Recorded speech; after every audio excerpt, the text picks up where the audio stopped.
freedom, oh, freedom, oh, freedom over me. And before I'll be a slave, I'll be buried in my grave and go home to my Lord. And to the Credentials Committee. My name is Mrs. Fannie Lou Hamer, and I live at 626 East Lafayette Street, Roosevelt, Mississippi, Sunflower County, the home of Senator James O. Eastland and Senator Stennis. It was the 31st of August in 1962 that 18 of us traveled 26 miles to the county courthouse in Indianola to try to register to become first-class citizens.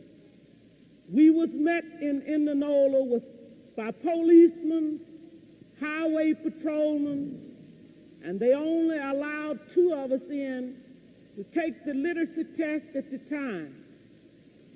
After we had taken this test and started back to Roosevelt, we was held up by the city police and the state highway patrolmen and carried back to Indianola, where the bus driver was charged that day with driving a bus the wrong color. After we paid the fine among us, we continued on to Roosevelt, and Reverend Jeff Sonny carried me 4 miles in the rural area where I had worked as a timekeeper and sharecropper for 18 years. I was met there by my children that told me the plantation owner was angry because I had gone down, tried to register. After they told me, my husband came and said the plantation owner was raising Cain because I had tried to register. And before he quit talking, the plantation owner came and said, Fannie Lou, do you know, did Pap tell you what I said? And I said, yes, sir. He said, well, I mean that if you don't go down and withdraw your registration, you will have to leave. Said then if you go down and withdraw, that you still might have to go because we are not ready for that in Mississippi. And I addressed him and told him that I didn't try to register for you. I tried to register for myself. I had to leave that same night. On the 10th of September, 1962, 16 bullets was fired into the home of Mr. and Mrs. Robert Tucker for me. That same night, 2 girls were shot in Roosevelt, Mississippi. Also, Mr. Joe McDonald's house was shot in.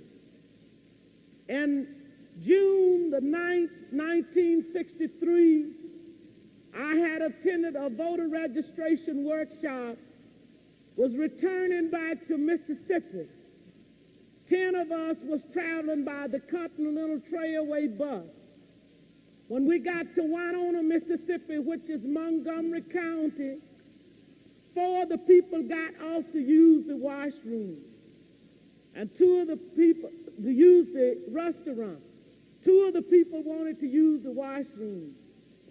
The 4 people that had gone in to use the restaurant was ordered out. During this time, I was on the bus. But when I looked through the window and saw they had rushed out, I got off of the bus to see what had happened. And one of the ladies said it was a state highway patrolman and a chief of police ordered us out. I got back on the bus, and one of the persons who had used the washroom got back on the bus too.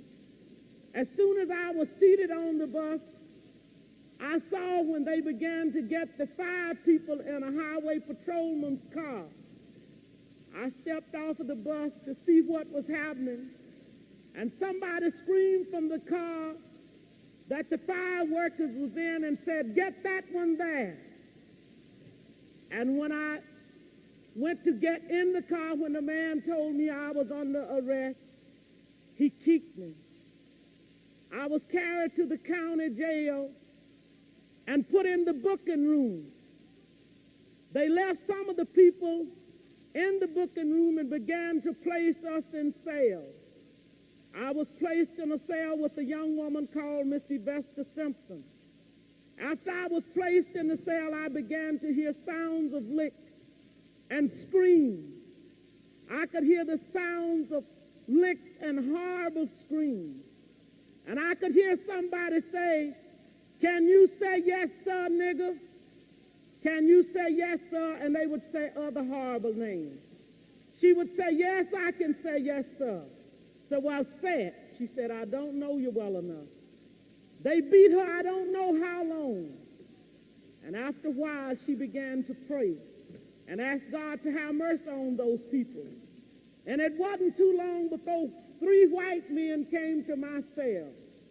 One of these men was a state highway patrolman. And he asked me where I was from. And I told him Roosevelt. He said, "We're going to check this." And they left my cell, and it wasn't too long before they came back. He said, "You are from Roosevelt, all right," and he used a curse word. And he said, "We're going to make you wish you was dead." I was carried out of that cell into another cell where they had 2 Negro prisoners. The state highway patrolman ordered the first Negro to take the blackjack. The first Negro prisoner ordered me, by orders from the state highway patrolman, for me to lay down on a bunk bed on my face. And I laid on my face. The first Negro began to beat. And I was beat by the first Negro until he was exhausted. I was holding my hands behind me at that time on the left side because I suffered from polio when I was 6 years old. After the first Negro had beat until he was exhausted, the state highway patrolman ordered the second Negro to take the blackjack. The second Negro began to beat, and I began to work my feet. And the state highway patrolman ordered the first Negro had beat to sit on my feet, to keep me from working my feet. I began to scream, and one white man got up and began to beat me in my head and tell me to hush. One white man, my dress had worked up high.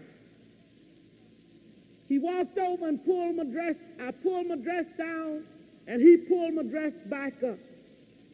I was in jail when Medgar Evers was murdered.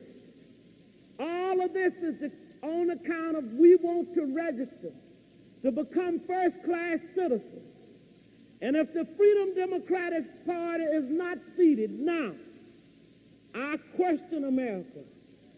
Is this America, the land of the free and the home of the brave, where we have to sleep with our telephones off of the hook because our lives be threatened daily, because we want to live as decent human beings in America? Thank you.